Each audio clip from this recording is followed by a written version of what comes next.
The importance of movement tends to be neglected in a society that for already many centuries, not to speak of millennia, has induced increasing immobility in bodies, like our society of screens.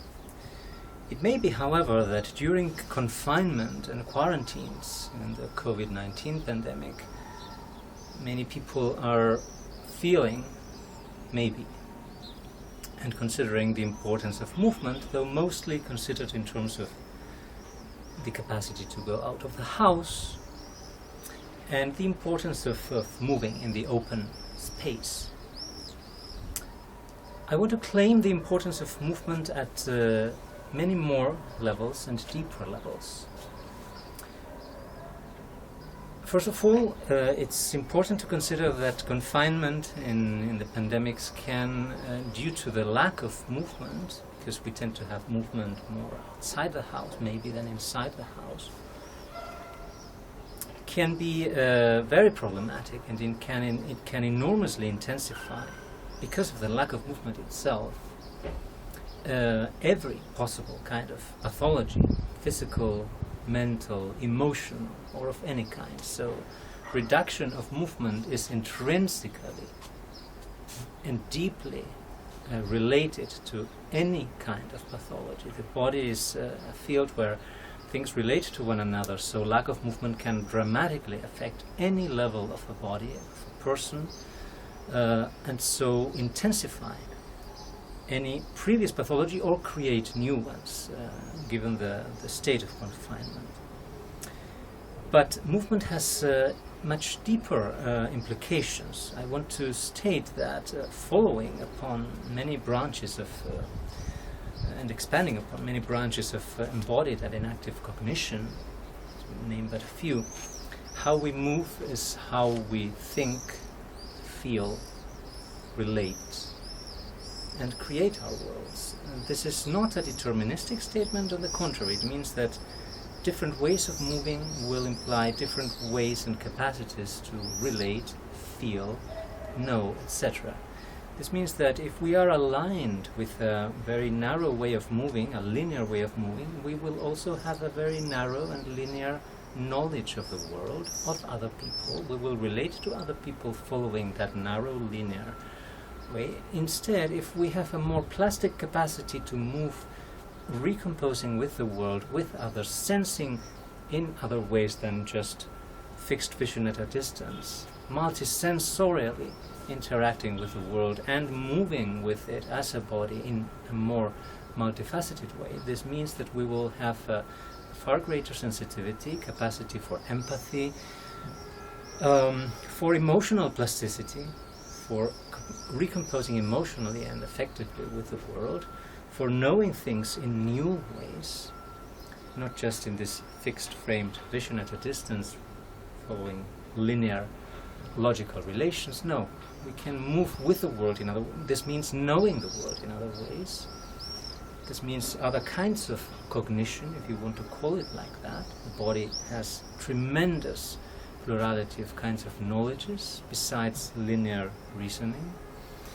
So how we move literally is of crucial importance for everything, including neuroplasticity, cognitive plasticity, neuroplasticity. Literally how synapses are pruned in the brain has to do with how we move. And then how these synapses recompose, let me say, producing kind of states of thought or also of emotion, or how they can kind of more abstractly recompose.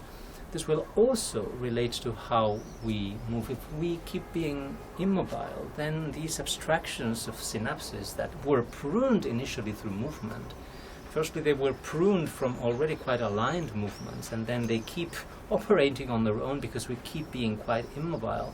Well, all sorts of trouble will ensue from that as these abstractions try to impose themselves on our movement.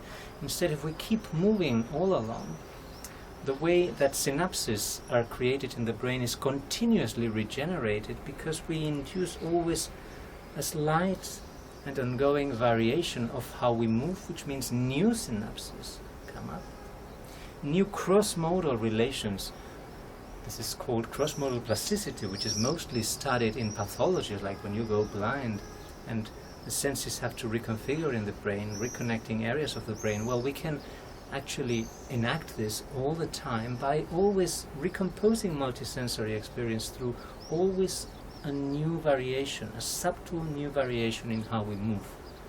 This I consider the fundamental life technology, sustaining variation and plasticity, which means then that whatever synapses come up will perhaps not abstract themselves so much and impose themselves so much. They will keep emerging and reconnected as they proliferate and transform in their connections with this moving body that is constantly enlarging its capacity to move.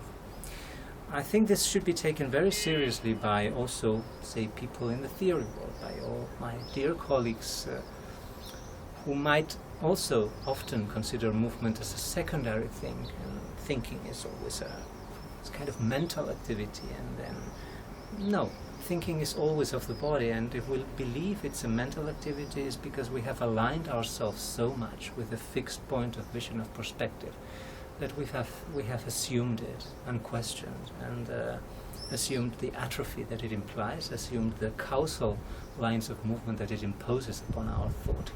If we really want to think in new ways, we need to also move in new ways. The thinking will always be of the body, including linear rational thought. It's just an aligned body, an atrophied body. We need to mobilize that into a new plasticity. So in terms of what one can do in confinement and beyond, considering the new normality that we are entering now in the era of the pandemic, of increasing social distance and alienation and dependence on surveillance and narrowing technologies, taking all the things we had further and much worse in terms of immobility and atrophy and distancing. What I propose, and will expand in all these workshops I'm offering, is the notion of internal freedom of movement as a starting point. So there's, on the one hand, the freedom of movement to move outside, in space, across borders, across spaces, but there's another deeper proprioceptive freedom. So the sense of internal movement, the body can develop an endless combinatory of its internal motions, but this means also in relation to everything.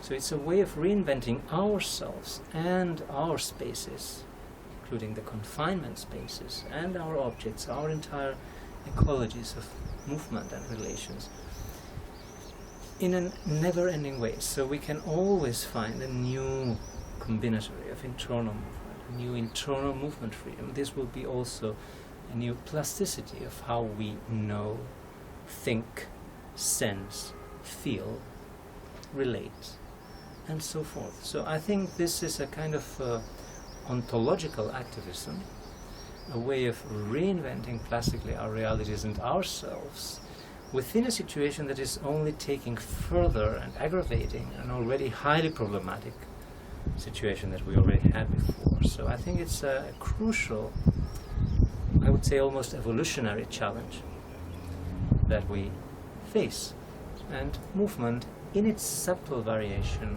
is my proposal.